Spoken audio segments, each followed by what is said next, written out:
Bismillahirrahmanirrahim. Assalamualaikum warahmatullahi wabarakatuh. Jumpa lagi dengan saya Purwani Handayani. Kali ini kita akan membahas tentang optik geometris. Optik geometris ini mempelajari dua bagian besar, yaitu pemantulan dan pembiasan. Yang mana untuk pemantulan ini nanti akan dipelajari tentang hukum pemantulan dan pemantulan pada cermin. Cerminnya sendiri ada cermin datar dan cermin lengkung. Untuk cermin lengkungnya dipelajari cermin cekung dan cermin cembung. Nah, untuk pembiasannya itu dipelajari hukum pembiasan dan pembiasan pada lensa. Untuk lensanya ada lensa cekung dan lensa cembung. Untuk yang pertama ini pemantulan. Pemantulan harus memenuhi hukum pemantulan ya, yaitu sinar datang yang ini garis normal itu garis yang tegak lurus dengan bidang pantulnya ini, dan sinar pantulnya yang ini terletak pada satu bidang datar. Umpama ini dikasih kertas, maka antara I, N, dan R itu terdapat pada satu permukaan kertas, jadi terdapat pada satu bidang datar. Untuk selanjutnya sudut datang harus sama dengan sudut pantul.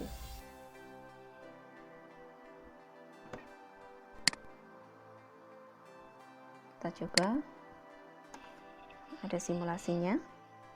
Nah, ini adalah sinar datang menuju cermin atau bidang pantulnya. Nah, ini kita pilih busurnya untuk mengukur sudut. Kita taruh di sini cara mengukur sudutnya. Nah, kita gariskan atau kita gambarkan garis normalnya. Ingat ya, garis normal itu garis yang tegak lurus dengan bidang pantul. Jadi yang ini garis normalnya. Nah, selanjutnya kita ukur sudutnya. Sudut datang itu adalah sudut yang dibentuk antara sinar datang dengan garis normal, yaitu 30 derajat. Ini kalau kita baca dari 0 sampai 30 derajat. Nah, selanjutnya kita pilih posisi busurnya. Nah, seperti ini akan muncul sinar pantul. Sinar pantul membentuk sudut pantul, yaitu sudut yang dibentuk antara sinar pantul dengan garis normal. Nah, berdasarkan hukum pemantulan tadi bahwa sudut datang itu sama dengan sudut pantul. Di sini sama dengan 30 derajat. Kita lanjutkan untuk pemantulan pada cermin datar. Tentunya semua sudah pada tahu ya, cermin datar yang sering kita pakai untuk bercermin itu biasanya merupakan cermin datar. Nah, sifat bayangan yang dibentuk oleh cermin datar itu jarak bayangan atau S aksen itu sama dengan jarak benda ke cermin. Kemudian tinggi bayangannya H aksen itu sama dengan tinggi benda atau H. Selanjutnya bayangan bersifat tegak, selalu maya dan berkebalikan, kanan menjadi kiri. Kita jelaskan dengan animasi. Ini ada video berkas sinar sejajar. Kalau dikenakan pada cermin datar yang di sini, maka berkasnya juga akan ikut sejajar. Nah, kita ulangi. Berkas sinar sejajar, nah, dipantulkan dengan sudut datang sama dengan sudut pantul, maka hasilnya akan seperti ini.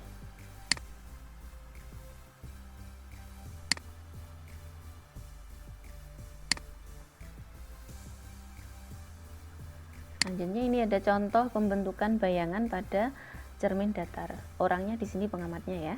Yang diamati adalah tikus ini. Nah, tikusnya mainan senter ya. Ini tangannya sebelah kanan. Nah, cara melukiskannya ini pakai hukum pemantulan tadi. Dan ini jika ke sana, maka dipantulkan dengan sudut datang sama dengan sudut pantul. Ini kalau kita kasih garis bantuan, garis normalnya ke sana ya. Ini dipantulkan menuju mata. Nah, perpanjangannya ke sana. Nah, yang sebelah sini juga gitu. Dipantulkan ke mata. Terus perpanjangannya ke sana. Nah, pertemuan dari perpanjangan sinar pantul tadi, sinar pantulnya kan yang ini, dua ini. Perpanjangannya, perpotongannya akan membentuk bayangan. Bayangannya timbul di sini. Nah, ini tadi sifatnya jarak antara bayangan ke cermin, ini disebut S aksen, itu sama dengan jarak cermin ke bendanya atau S. Kemudian tinggi bendanya H ini sama dengan tinggi bayangan atau H aksen. Nah, sifat bayangan ini maya. Kenapa maya? Karena dia dibentuknya oleh perpanjangan sinar pantul ke sana. Perpanjangan sinar pantul. Kemudian selain itu, kalau pada cermin, bayangan bersifat maya jika bayangannya di belakang cermin. Cerminnya kan ini, bagian depannya ini, sehingga bayangannya ini bersifat maya. Juga satu lagi, bayangan maya itu sifatnya tidak bisa ditangkap oleh layar.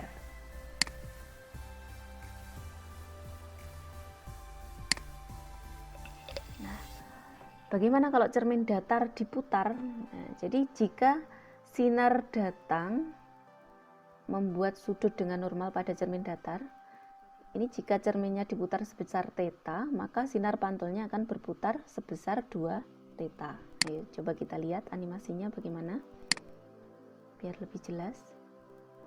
Nah, contohnya ini. Coba ya. Ini adalah cerminnya. Ini yang tegak lurus warna kuning ini adalah garis normal. Sudut datangnya 30 derajat, yaitu sudut yang dibentuk oleh sinar datang dengan garis normal. Kemudian sudut pantulnya sama dengan 30 derajat, yaitu sudut yang dibentuk oleh garis normal dengan sinar pantul. Nah, ini kalau kita putar cerminnya ini, kita putar, kita perhatikan mutarnya ini theta ya.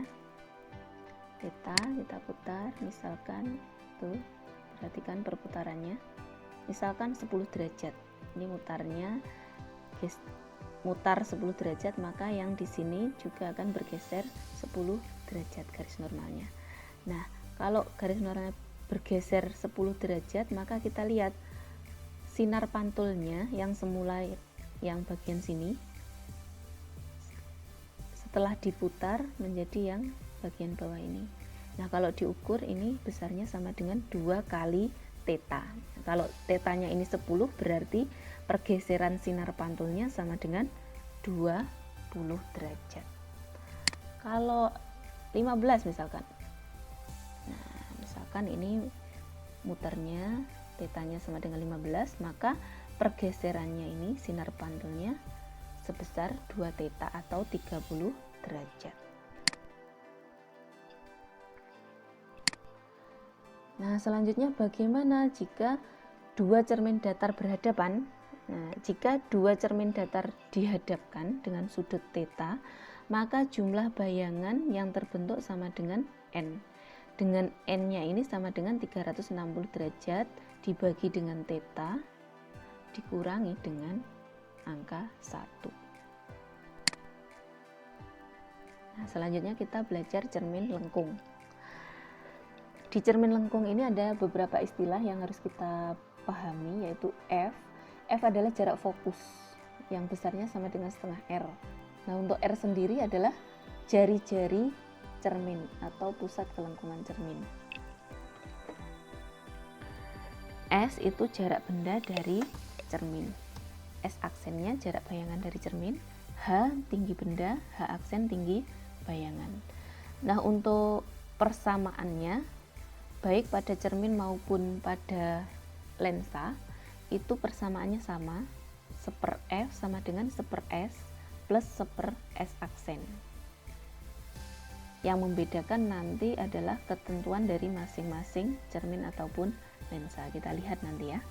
Nah, untuk perbesarannya sama dengan S aksen dibagi dengan S, atau sama dengan H aksen dibagi dengan H, atau tinggi bayangan dibagi dengan tinggi benda. Nah, di sini ada perjanjian tanda ya. Untuk benda S, itu benda dinyatakan nyata kalau di depan cermin, maka S-nya bernilai positif. Nah, maya jika di belakang cermin, S-nya negatif. Demikian pula dengan S aksen. S aksen itu jarak dari bayangan ke cermin. Dikatakan bayangannya nyata jika bayangannya di depan cermin atau S aksennya positif. Bayangan dikatakan maya jika di belakang cermin atau S aksennya negatif. Atau bayangan itu dikatakan nyata kalau bisa ditangkap dengan layar, dan maya kalau tidak bisa ditangkap dengan layar. Nah, untuk selanjutnya ada cermin cekung. Di cermin cekung ini ada pembagian ruang. Di cermin cembung pun juga ada. Nah, yang perlu kita ketahui di sini pembagian-pembagiannya. Ini cermin cekung ataupun cermin cembung itu merupakan cermin sferis atau bagian dari bola atau lingkaran ya. Jadi pasti dia punya yang namanya jari-jari atau R di sini. Nah, nilai dari setengah jari-jari itu namanya F. Nah, di sini ada yang namanya sumbu utama. Ini adalah cerminnya, yang diarsir ini berarti bagian belakang cermin. Nah, pembagian ruangnya itu antara O sampai F ini adalah ruang 1. Yang antara F dengan R ini adalah ruang 2. Yang lebih besar dari R ini adalah ruang 3. Yang belakang cermin ini namanya ruang 4.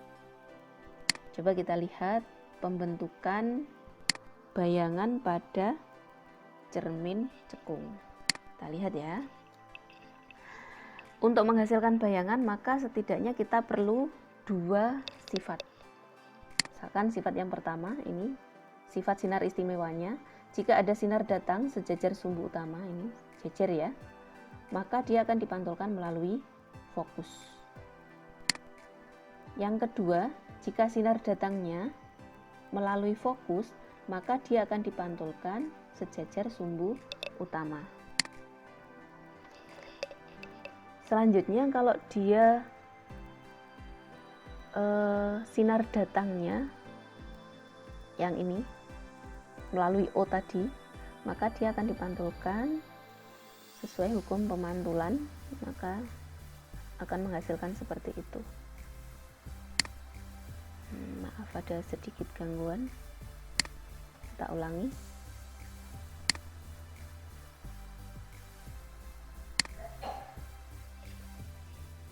Nah, itu tadi 1, 2, 3, 4. Nah, yang keempat ini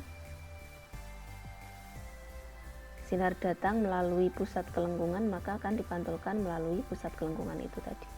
Nah, perpotongan antar sinar pantul tadi akan menghasilkan bayangan. Ini bayangannya. Kita lihat ini tadi berarti bendanya ada di ruang 3. Bayangannya di ruang 2. Kalau kita lihat berarti sifat bayangannya karena ada di depan cermin, maka ini sifatnya nyata. Nah, karena terbalik maka ya sifatnya terbalik. Yang ini ke atas, bayangannya ke bawah berarti terbalik. Dan ternyata diperkecil karena lebih kecil.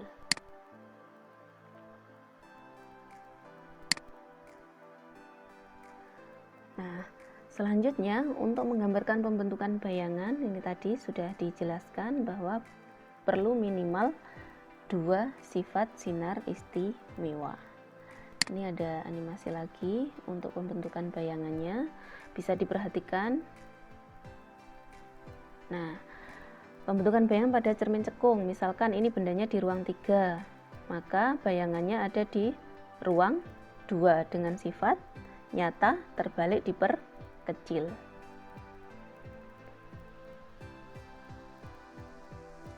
Selanjutnya kalau bendanya di ruang 2, kita lihat bayangan yang dihasilkan ada di ruang 3 dengan sifat nyata terbalik diperbesar.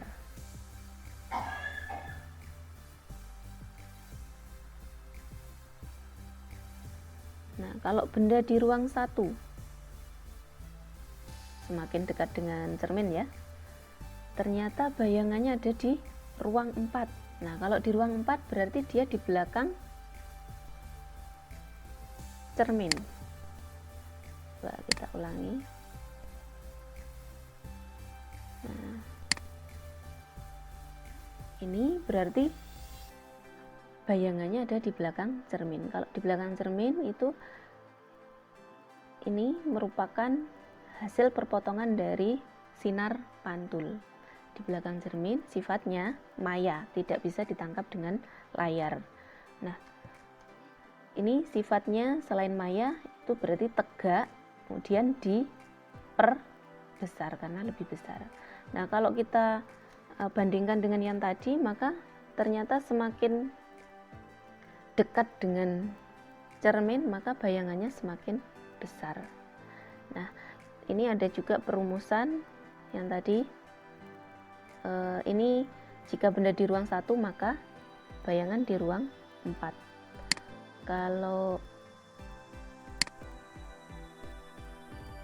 Nah, contohnya ini benda di ruang 2 maka bayangan di ruang 3. Ada angka 1 dan 4, ada angka 2 dan 3. Kalau dijumlah berarti 5. Nah, bisa kita simpulkan bahwa jumlah dari nomor benda dengan bayangan itu sama dengan 5. Jadi kalau bendanya ada di ruang 2 pasti bayangannya ada di ruang 3. Benda di ruang 1 pasti bayangannya di ruang 4. Benda di ruang 3 pasti bayangannya di ruang 2. Ini untuk cermin cekung.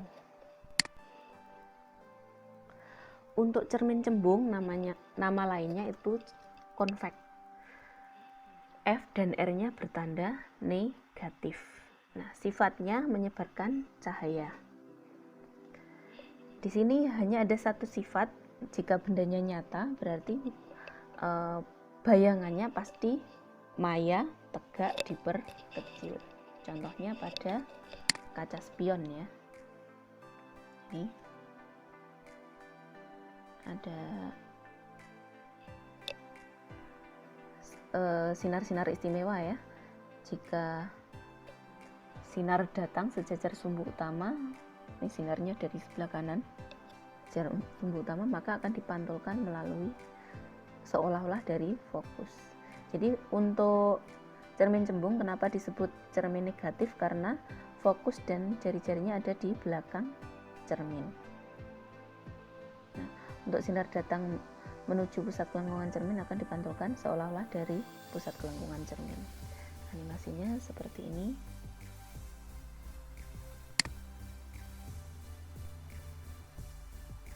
Contohnya ini pembentukan bayangan pada cermin cembung. Bendanya di depan cermin, maka bayangannya ada di belakang cermin. Coba kalau digeser, bendanya agak lebih di depan cermin ya, mendekati cermin. Bagaimana bayangannya? Bayangannya ternyata juga di belakang cermin.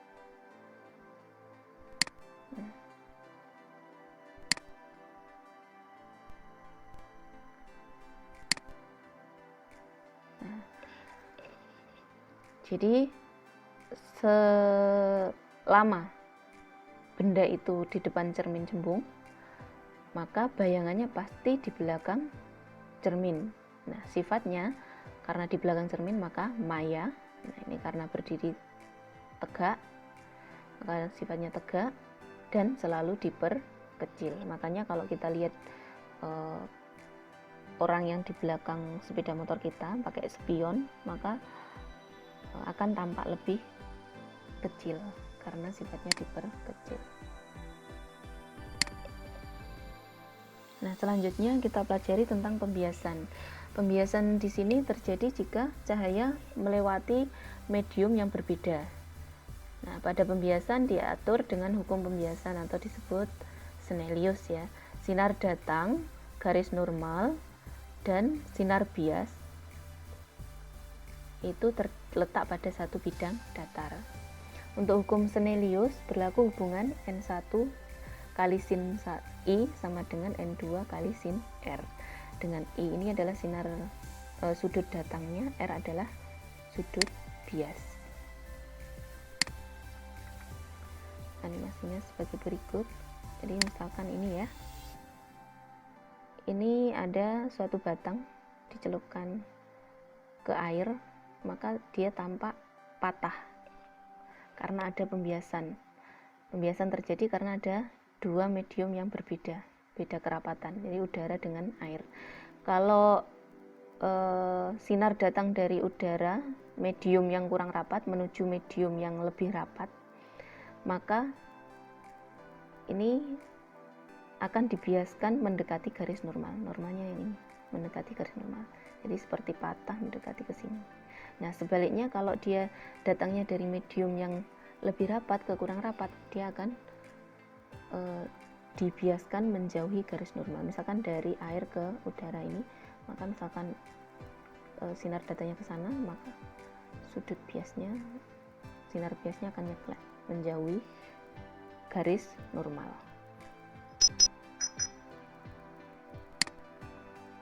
Ini contohnya.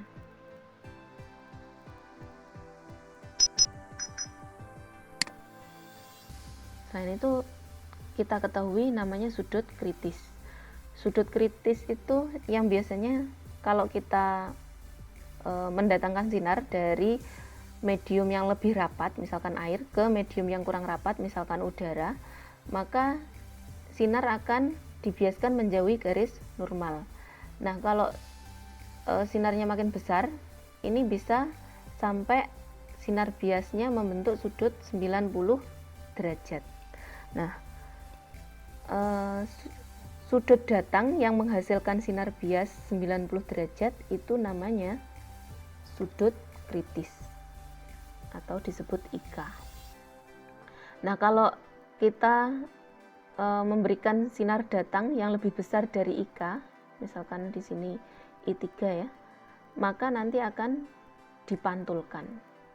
Nah, selain dibiaskan, maka dia akan dipantulkan, nyeklek ini dengan sudut pantulnya sama dengan I3 aksen.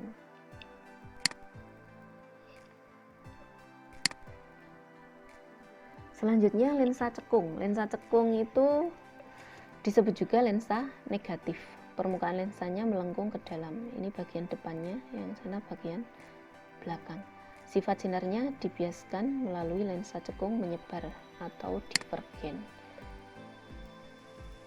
Menyebar ya.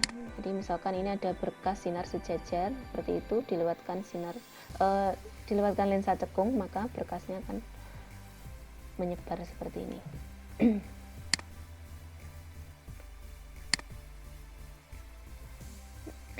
Selanjutnya lensa positif. Permukaan lensa melengkung ke luar. Sifat sinar dibiaskan melalui lensa cembung adalah mengumpul atau konvergen. Ini berkas sinar sejajar, maka akan dikumpulkan melalui titik fokus. Contohnya ini berkas sinar sejajar, dilewatkan lensa cembung, akan difokuskan di sini.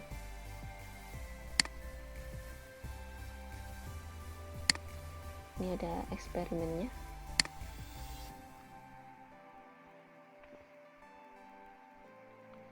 Ini kalau orang yang lihat ini ya,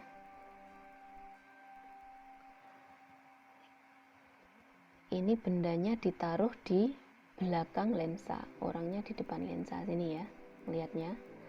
Atau ini paling gampang, contohnya adalah loop ya. Pernah tahu loop, kaca pembesar ya.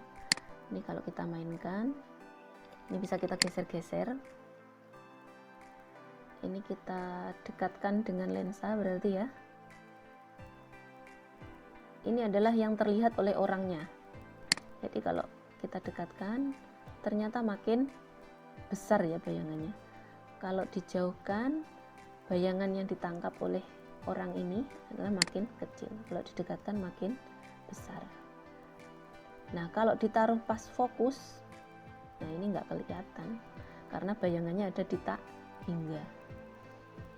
Nah, kalau pengen bisa ditangkap, pengen bisa diamati, maka harusnya bendanya ada di antara 0 dan fokus ini.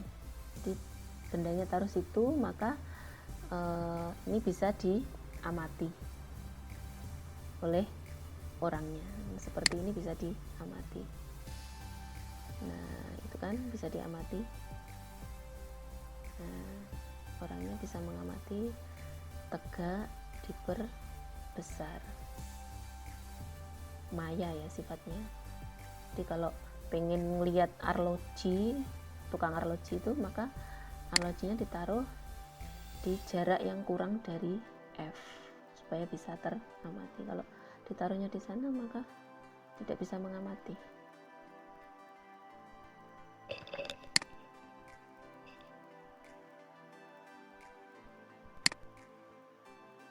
Oke, demikian tadi penjelasan saya tentang optik geometrik atau optik geometris ya. Jika ada pertanyaan, kita akan bahas di pertemuan selanjutnya. Sekian, terima kasih. Assalamualaikum warahmatullahi wabarakatuh.